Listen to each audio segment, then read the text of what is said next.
External minds are not real. I'm convinced of it. I'm certain that I'm the only one with sentience and that I'm the only one who has independent thought of any kind. Other people are kind of just walking, talking robots. They don't know that they exist. They don't know that they can't think in negatives. They can't think abstractly. I'm the only one that can do that. And I'm very special for that. I think it's really cool that I'm the only one who has sentience. I recently read a comic, I wish I could remember who it was from, about this very topic, actually.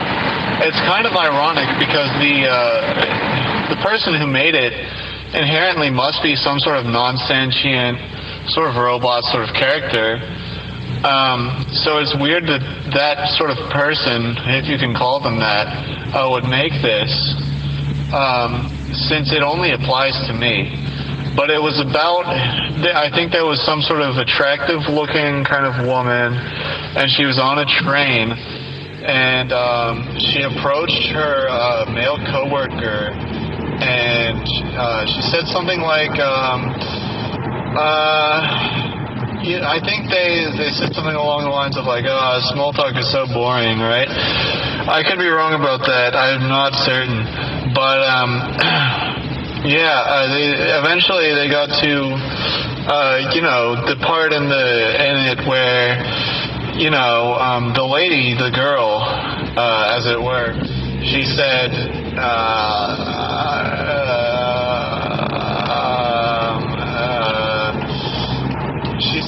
what if the other people didn't have conscious thoughts?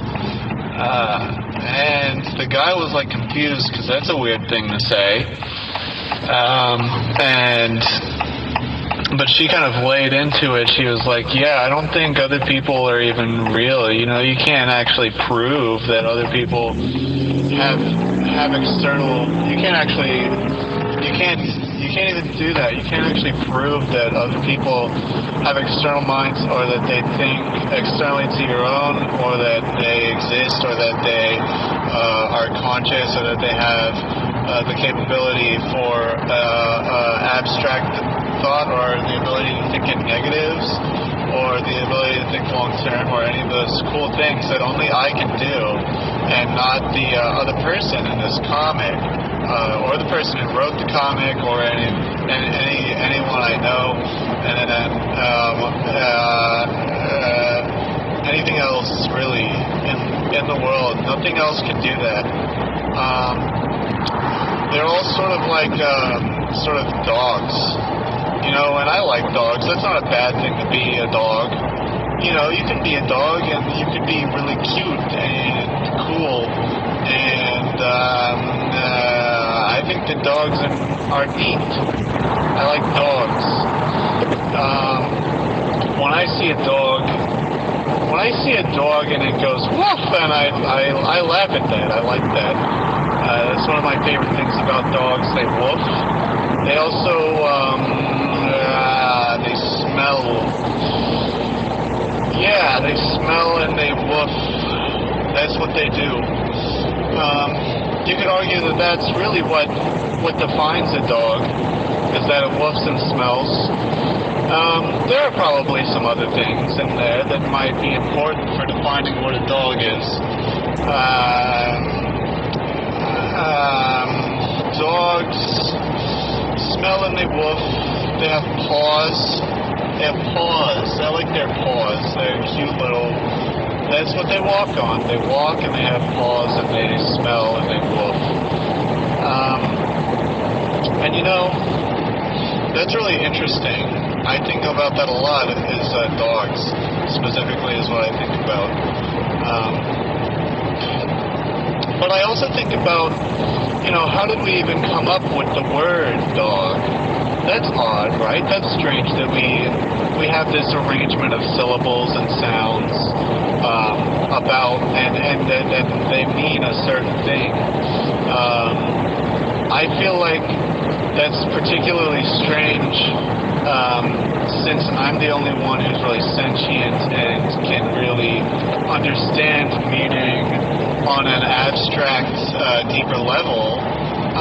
The rest of the minds around me are sort of just Pavlovian,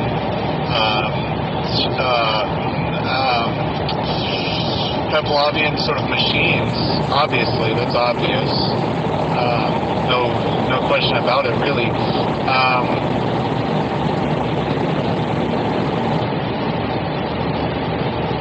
But I just think it's odd that we have so many sounds that mean so many various things, and that dog is one of them. My boy, do I love dogs. Almost as much as I love other things. I love dogs. I love other things like SpongeBob.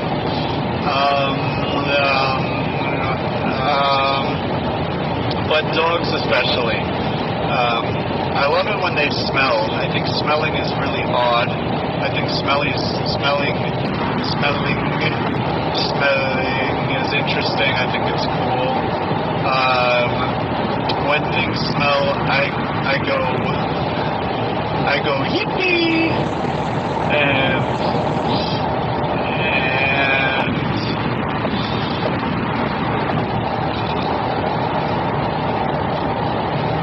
it's weird how other people smell. They smell funny. I like when other people smell, but not when they smell bad. Only when they smell good. People who smell bad or weird, I think they're weird. I don't like it when they do that.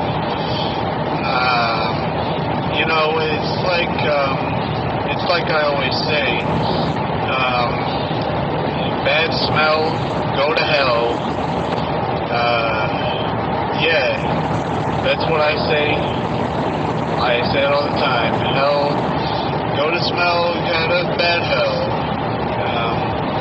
And so the coolest thing about that is hell is another one of those things where you can't really prove that it exists, so it definitely doesn't. It's kind of just a figment, an abstract idea that we use to describe some idea of like a terrible negative place. And for many people who believe in its existence, it's sort of used as a powerful motivator. It helps them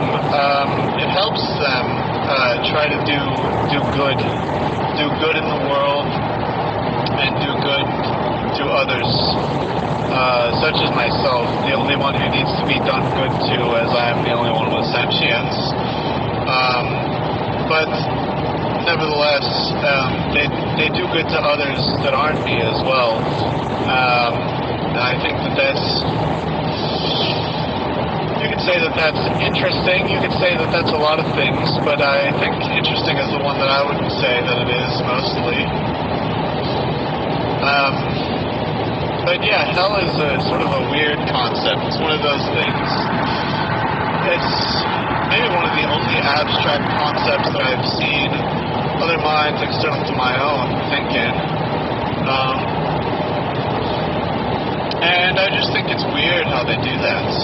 Almost as weird as how they smell.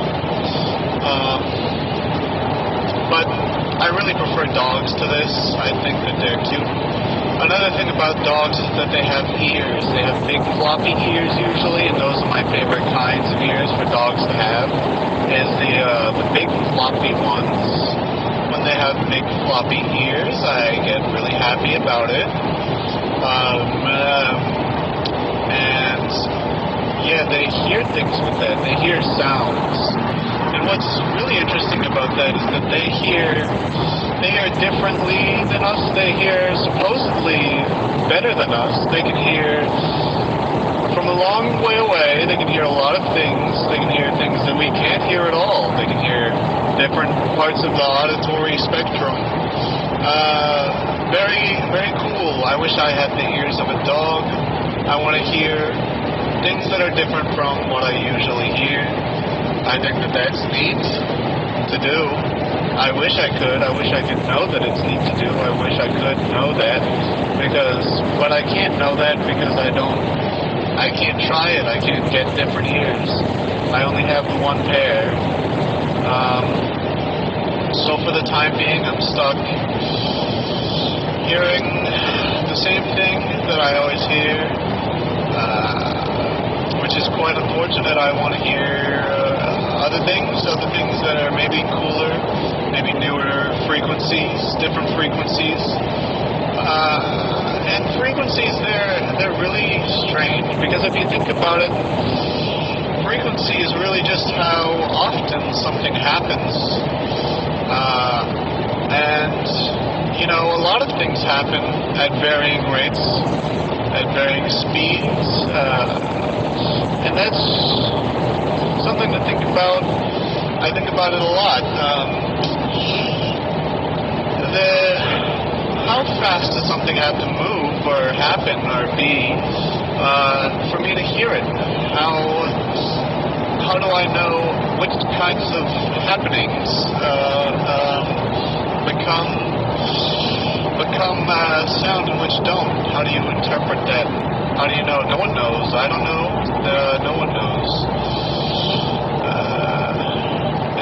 When I asked other people, they said I don't know, and that's how I know that they don't know.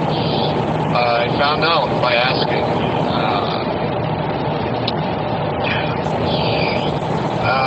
But the frequency at which things happen, it varies a lot, and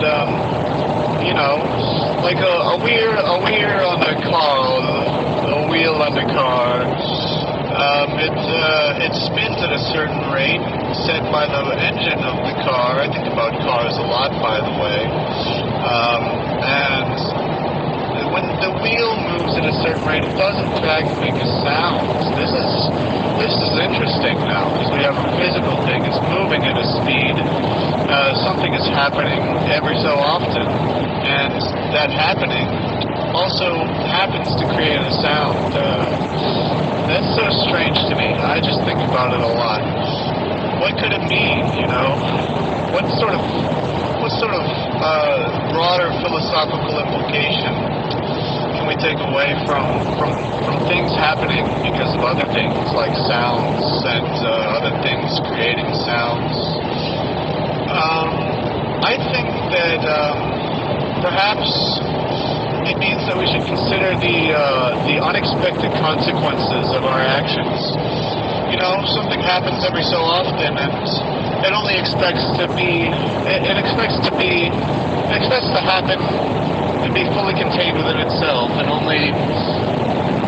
be the only happening that results of itself. But once it happens, if it happens several times at a certain rate, something else happens. A sound is created. And that's odd, right? That's strange. You wouldn't expect something to happen because of something else happening. And yet, it does.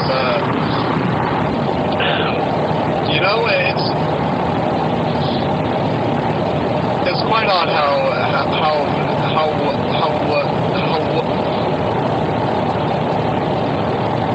one thing can happen because of another thing.